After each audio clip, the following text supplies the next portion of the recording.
Just this year, Derek man. Carr or Derek Carr or Joe Flacco, who you taking, Field?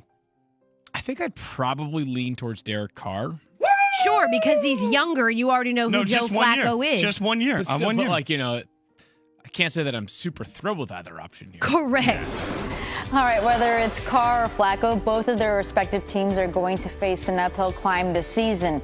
According to our own Football Power Index, the Broncos and the Raiders both have less than a 20% chance to make the playoffs, while the Chiefs have the best percent chance in the AFC West to win the division.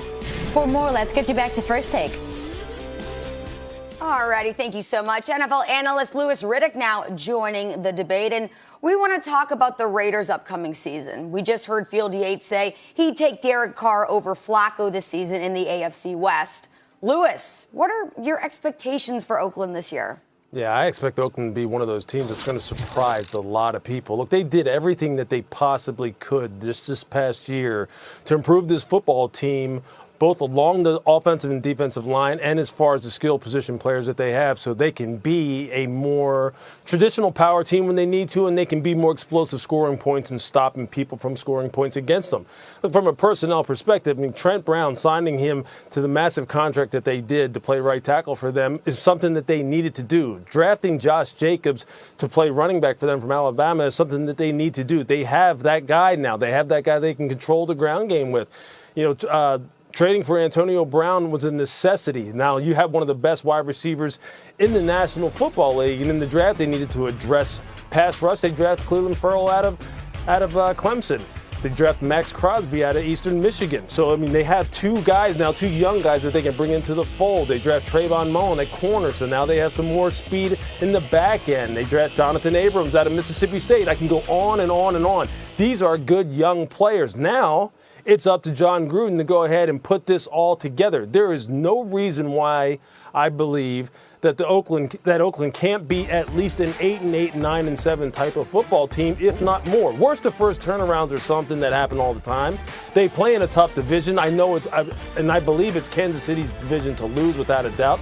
I think Kansas City's going to be a Super Bowl contender, if not a Super Bowl participant for the AFC. But Oakland right now, look, there are a lot of expectations out there. It's not hope. People aren't hoping Oakland's going to be good. People expect them to be good, given some of the things that they've done that they're really not getting a lot of credit for. And I'll tell you this, that opening Monday Night Football game, I'm going to plug it a little bit because I'm going to be there. I'm going to be talking about it. That's going to be a good football game between Denver and Oakland. I've been in that rivalry. I know how hot that thing is. I have a lot of respect for your opinion. So when you, especially given your track record in recent years, when you say something like that, I take that very seriously. I'm going to be watching closely. However, even if they surprise teams, I think it's going to be hard for them to get to even if they do surprise everyone, they can still wind up last in the division because of the division they're in. You have two 12-win teams in the division. I realize that's last year. But they are returning a lot of the same key personnel. Some guys obviously missing off the Chiefs. They have Patrick Mahomes. That's your guy. I mean, and he's like a superhuman Aaron Rodgers level type of talent. I find it hard to believe they're going to fall off. Chargers are going to be good, I think. And so it comes down to the Broncos and the Raiders. I look at the Broncos season last year. They lost. Talk about the losses they had that weren't road losses. They had close with KC at home. They lost by 4. With the Rams by a field goal. Lost close to Houston, 2 points. Lost to the Browns by a point. Those are the home losses. Then they got blown out by the Chargers. The season was already over. The point is, they have a real home field advantage that a lot of teams don't. And they're not just returning a defense, but they have a defense which on paper could maybe be, especially considering the coordinator, a special defense. The Raiders are stockpiling talent. They're going to move to Vegas. I get it. And at that point, maybe. But at this moment, I don't see how. I mean, it's possible. I think they're 4 out of 4. Fourth team out of 4 teams. Yeah, I agree with Max on this one. I think that Derek Carr, first of all, you always start with the quarterback when you talk about a team. It doesn't even seem like John Gruden believes in the quarterback. So it's hard for me to believe in a quarterback when it doesn't even seem like the head coach believes in him. And I think bringing in guys that you mentioned Josh Jacobs and you mentioned Antonio Brown, their impactful guys, and Trent Brown is the big name because a lot of people get excited about what's happening on the edge and the big names on the outside, but where they were bad last year was up front on the offensive and defensive line. And I was listening to you, Lewis, very carefully, and you said they did everything they could to address their problems up front last year. I agree, they did everything they could, but I don't think that was enough. Particularly on the defensive side. Their defensive line play was horrendous. It was amongst the worst in the league. It was 30, if not 32, amongst the teams in the league. And I don't think that bringing in Clelin Ferrell is going to change that. And you mentioned a bunch of other players that they drafted and assuming that those guys are going to pan out. Just because maybe you like them or they like them in college doesn't mean they're going to pan out. Those are a lot of question marks that they're going to be relying on that defense. And I feel like Joyner may be the only name on that defense that I look at and I know that dude can ball. There's nobody else. There's a lot of guys who are like, maybe, I hope, there's potential. I like what they got going on there, but it's nobody there I can believe in. And then back to the original point about Gruden and Carr, more on the Gruden side.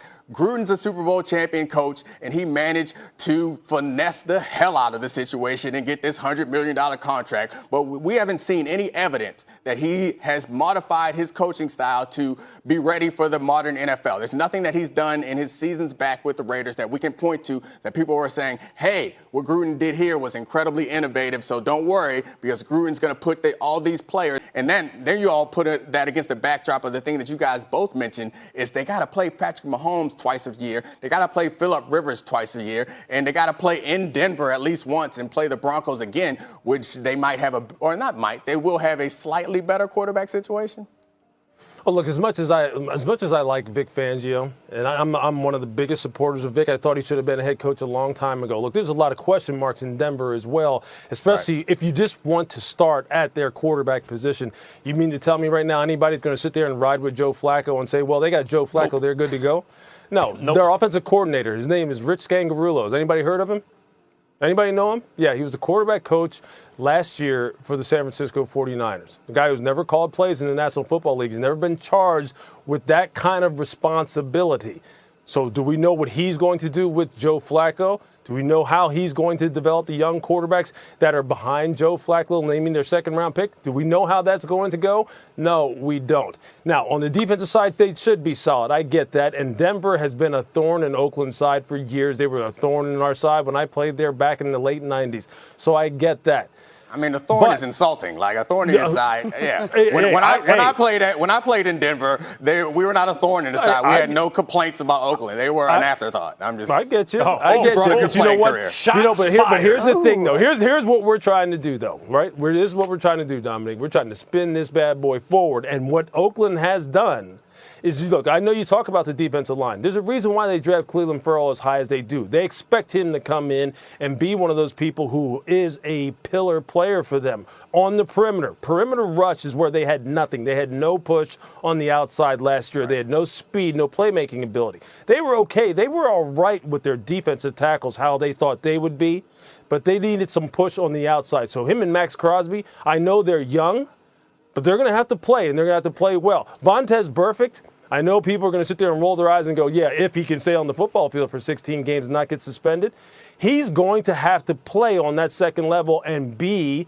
a pillar player for them. Trayvon Mullen, their second-round pick from Clemson, is a stud. Jonathan Abram from Mississippi State is a stud. And I'll tell you this. Now, I know these are all young, unproven players who people say, well, they haven't done anything in the NFL. You're right. There's been a lot of rookies who didn't do a lot of things in the NFL because they had never played in the NFL. But as rookies, all of a sudden during the season on shows like First Take and on SportsCenter and NFL Live, we're going, man, this guy's good. Man, This guy's catching us off guard. These kids are good players. Here's the question. The question, though, is this. If people want to really put the spotlight on someone, it really is on John himself. It is on Paul Guenther, the defensive coordinator. Those are the people who have to deliver now because really the front office, in conjunction with the coaching staff, has delivered for this team as far as doing all they can in one season. They delivered. We are definitely going to be keeping our eye on the Raiders. Doesn't sound like expectations are those low expectations. According to ESPN's Football Power Index, the Raiders have only an 11% chance to make the playoffs. But now that Lewis has said this, I'm going to have my eye on it. Hold on. Those are the lowest in the AFC. We're all going to keep an eye on the Raiders. We got to pin Lewis down, though. Expectations are low. Lewis, thank you so much for joining us. We both said they would be You're not last. pinning me down. You got to pick a spot. First, second, or third, fourth. Where are they going to be in the I got him division? fourth. I got him fourth, All right. too. Guys, it's They're time at to go least to break. third. We'll continue this during the break. least third. Coming up next on First Take, the biggest athletes took the age challenge last night, and we took our own First Take age challenge right here on the show. That's an actual picture of LeBron like today. Hater.